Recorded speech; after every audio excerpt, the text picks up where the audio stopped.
Okay, let's talk about some of my favorite tools for achieving success: accountability and affirmations. Okay, so you've had a chance to download the accountability chart and ideally work with it a bit. And now that you've done that, I just want to go over it together to make sure that it's feeling clear and good and motivating. Um, when I initially wrote this course, I didn't have that many tools for accountability. And after working with different people and different clients, I've realized that accountability is one of the biggest barriers to living the lives that we want to live, to establishing the work-life balance that we want to live. Sometimes it's not even about knowing the practices. You might already know all the things that you need to be doing. You might know that you need to meditate, but it's hard to actually do it. And that's where this piece of accountability comes in. This is the piece that really enables us to make it happen, to hold ourselves responsible and to stay motivated. So I'm going to share my screen with you so we can look at this chart together. Again, you should have already downloaded it. Maybe you've filled it out entirely. That's great. So basically, what you're going to do here is figure out the 3 items that you want to start with and write them in for the entire week. Now, this is something, the next part is something that I went ahead and added. You don't have to use it, but I think a lot of us get so excited about all of the possibilities that it seems hard or sort of weird to only pick 1 to 3.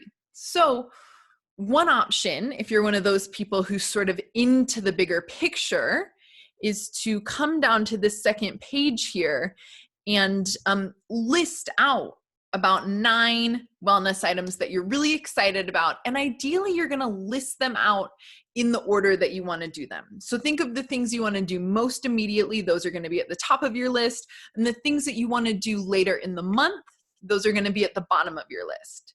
Then you'll use this list. You'll take items 1 through 3 from your list here. You're going to create your own, although I've given a sample here. The sample list focuses on a lot of the action items that I recommended. So you can use that list that I have there, or you can create your own, or you can sort of do a hodgepodge of your own list inspired by this example list. So you're going to take items 1 through 3 and you're just going to plug them in for week 1. You can print this out. You can write them in by hand. You can go ahead right away, even before you get there, if you'd like, you can go ahead and write items 4 through 6 in week 2, and then items 7 through 9 in week 3. So that gives you sort of an overall vision of what you're going to be focusing on 1 week at a time, but it also helps you look forward toward what you're working toward. So if you do it this way, where you're layering different goals in, you're going to list your checklist for week 1. And then when you get to week 2, you're going to have a different checklist. So ideally, when you go through week 2, you're now completing the 3 items from week 1 and the 3 items from week 2. Okay. And then when you get to week 3 with your new items, ideally, you're completing week 1 and week 2 and the new items in week 3. Okay, so I'm really hoping that this is a tool that helps you integrate and hold yourself accountable for bringing in new practices over time to really get into those slow, sustainable shifts for lasting wellness and for long-term work-life balance. If you start to use this tool and you find that it's not quite right for you, feel free to use it as a model and create your own. Maybe you only want to take on 1 goal a week. Maybe you want to make a spreadsheet. Some people like to do that. Maybe you don't feel like you need this level of accountability because it's in your mind. If that's the case, that is totally fine. But I want to give you as many tools as I can to help you achieve success. I want to connect with different learning styles and support different types of doshas so that we can all find work-life balance. And then in the same document, if you decide that you want more ongoing support, if you like this type of accountability and goal setting, you can scroll down and you see there's just a 1 page for optional ongoing support. So at the top here, you would make a list of next level practices. So let's say you've already integrated 9 new practices over 3 weeks. Then you'll go through and you'll add in some other practices. And this might come later. You might not do this part until you're in section 2 of the course, learning about refining and aligning. You can use this then to bring in new goals. This could be, more subtle practices like oil pulling. This could be more specific ways that you want to meditate, or a time of day, or something to get into the next level component of your meditation or of your practices and goal setting. And then just like before, you'll take items 1 through 3, plug them in week 4, the next 3 in week 5, week 6, week 7, and so on. And just know that you can modify. If you don't integrate an item that you planned on integrating in week 5, switch it out, add it into week 6, bump things down, be flexible, be gentle, be patient. It is all part of the process. Okay. So you have that tool that you've already played around with a bit, and hopefully now you have some more ideas or a new motivation to reconnect with it. I highly recommend printing it out and really handwriting things in. It's good for our brains to write by hand occasionally. Okay, now we're going to talk about another tool that I think is just one of the most important and easiest things that we can do to achieve long-term work-life balance, to feel better in our bodies, and to love ourselves more. And that is setting affirmations. You've heard me talk about this a bit, but I want to walk you through the process so you understand how to do it and why it matters. Affirmations, from my perspective, are basically like the first step in mindfulness. This is like something you do even before you build a meditation practice, as a way to start to be more mindful and connected to yourself, more aware of your experience, and more aware of sort of like pattern thinking and limiting beliefs. So basically, affirmations are positive statements that we tell ourselves, essentially. But the thing about it is, our minds, the state of our minds, and the things that we tell ourselves on a daily basis have a profound impact on our well-being. Mindset is a really powerful tool for our quality of existence.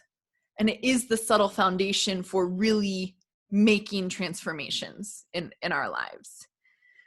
And the thing, power of the mind is something that can be sort of tricky to talk about. So whether or not you want to think of it in terms of the law of attraction, or just in terms of, if you tell yourself something every day, like, I am focused. If you tell yourself every day, I am focused, and you remind yourself of that, you're just more likely to make choices throughout your day that align with being focused, because you're remembering that that's something you want to cultivate.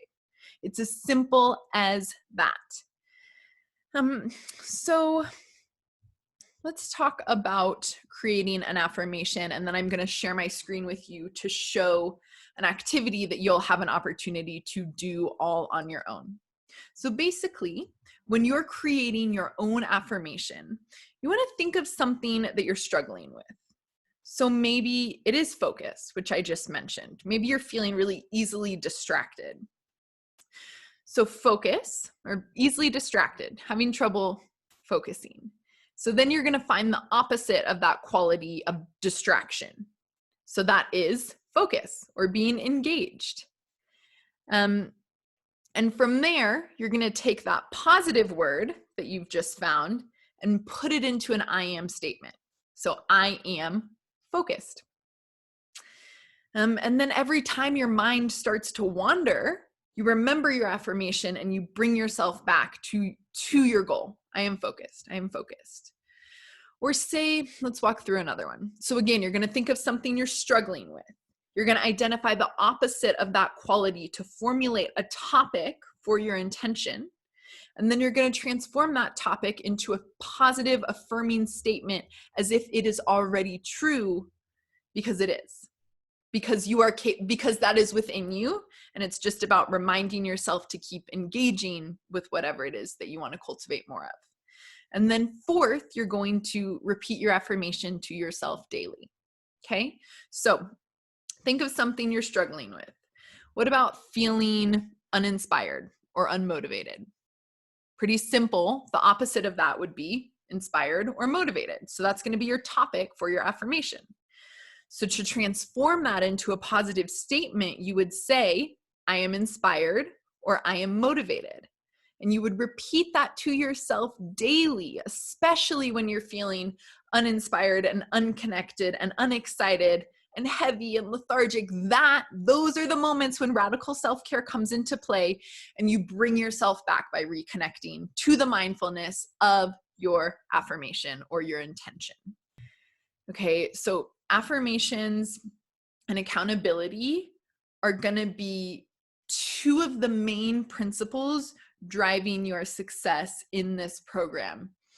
And again, they might seem just so simple. Oh, just repeat something nice to myself every day. I promise you it will work, and it will keep you on track toward moving toward your goals. So engage with these materials, the accountability chart and the worksheet for affirmations, goal setting, and overcoming barriers, to keep yourself on track and start to get a vision of your overall experience and what is possible for you.